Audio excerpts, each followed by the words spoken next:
And Jordan Peele, you nailed it. Yeah, You good nailed job, buddy. Zach's best friends with him. Yeah. Hey, he This knows guy. Graham Gordy, and now he knows Jordan Peele.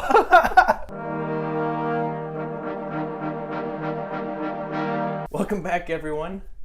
We just saw Us. Literally just saw it. Yes, we are back. We left there like 5 minutes ago, and JD's out having fun doing something. He's off in Disneyland or Disney World, one of the two.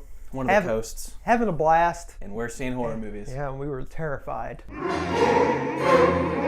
This film is Us, directed, written, produced by Jordan Peele, who made Get Out. And basically, the plot is this family goes on vacation and they find out there's this family hanging out their house. Turns out that family is them. Us. It's us. Ooh.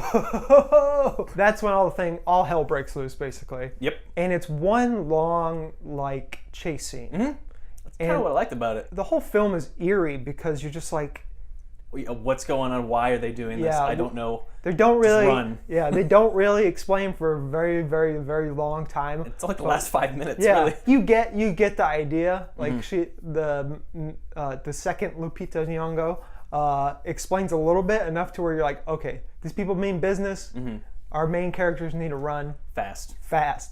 If she doesn't already have an Oscar, which she does. She does. But if yes. she didn't have that Oscar, she's like in the running already. Yeah. Like she plays two completely different characters so well. Yeah, this is the reason she won the Oscar, basically. Yeah. This is her movie. This is like, she's awesome in Black Panther. She's awesome in 12 Years a Slave. But this is like her, it's not her breakout role, but it's like her, hey, I'm here to Meryl Streep the Oscars for the rest of my eternity. Like, oh, she's talented and she needs everything. All the awards. Yep. That's not to say that anybody else is bad in the cast, because the whole cast, even down to the kids are the hardest thing to cast in a movie. They're great. And Jordan Peele, you nailed it. Yeah, You good nailed job, buddy. Zach's best friends with him. Yeah. Hey, he knows guy. Graham Gordy, and now he knows Jordan Peele. So with Get Out, there's a clear message of racism still exists and it's evolving. This movie is more about the way we as Americans act in capitalism. And so protests and things like that, and how there's a lot of inaction on things we do. We'd rather just sit and be comfortable with the life we're living. We'd rather drive our boats around that's kind of clunky. We'd rather have these possessions, and then these people come and take them away and prove to us, maybe they're not as prized as we thought they were. That is definitely an interpretation. That isn't my interpretation. There might be some other takes out there, but that's what I took from it, and also that's what I took from it. That's what you took from it. At the end, I'm like, I just stared at the screen like I have absolutely no idea what to think. Yeah, it's one of those. I loved it. Yeah, it's one of those films where you have to watch it again. I'm going to. You said a second ago, Zach was like, well, this is kind of like The Shining, and Shining is something you have to watch. I've watched it 15 times. Yeah. I still get new things every time I watch it. And that's the good thing about horror movies, even with The Exorcist, or even something more funny like Nightmare on Elm Street series. You're always going to get something new out of it. Horror movies are saying something about society. There's a subtext there with most horror movies. There's some bad ones out there that don't say anything, but John Jason Carpenter. You say Jason movies? The last 15 Oh of yeah, them, yeah. There's nothing to be said No. there. But John Carpenter movies, Wes Craven movies. Oh yeah, they all have hidden meanings. Yeah, they all have hidden meanings, and Jordan Peele is tapping into that. And thankfully, we work for CBS. Twilight Zone coming soon. I think it's April.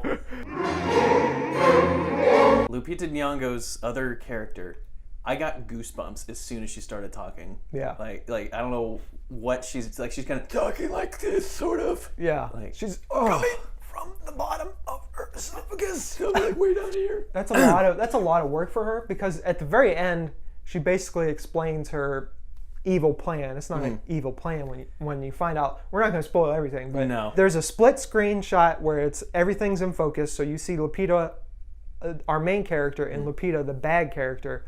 At the same time, they're both in focus, and it's a Brian De Palma created shot, and it's just beautiful. It's so pretty. Oh, if you love film, you'll watch a scene and go, yes, bellissimo, magnificento. Italian. The cinematography was great. The music.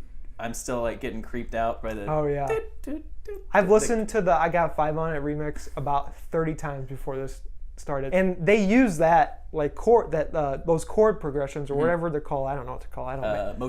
Motifs, whatever music people call them. But those chords are just played for this final scene, and it just makes it more eerie because you're like, oh, dang. Yeah. She might die. And it's kind of like, it was like an action scene, but it was like the entire scene is in a hallway, and they're way over there. People are comparing Jordan Peele to the new Spielberg, to the new Hitchcock. Yeah. It's like, no, this guy is not like them. He is his own person. Yeah. Because no one is making movies like this or ever has before. I don't buy when people are like, oh, this person's the next Scorsese, this person's the next Tarantino. No, he's not. No, when a new filmmaker comes around, they're their own person. There will never be another Scorsese.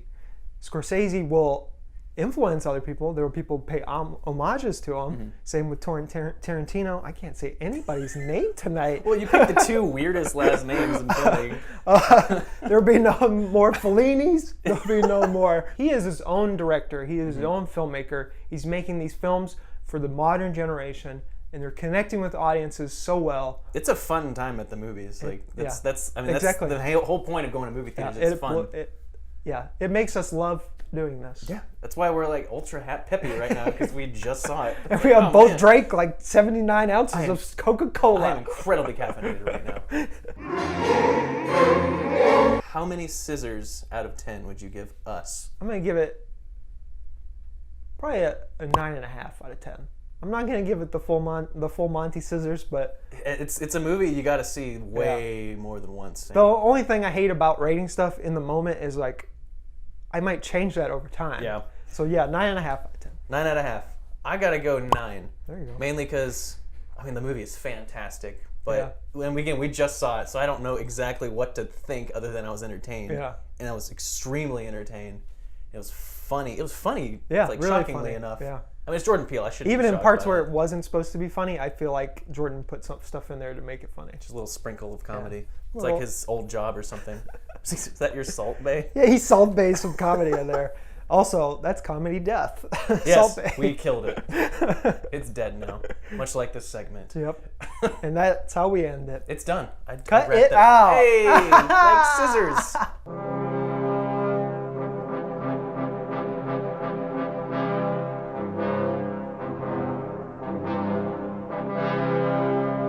Do we just do like real creepy smiles at it? You gotta talk like you smoke 50 packs of cigarettes.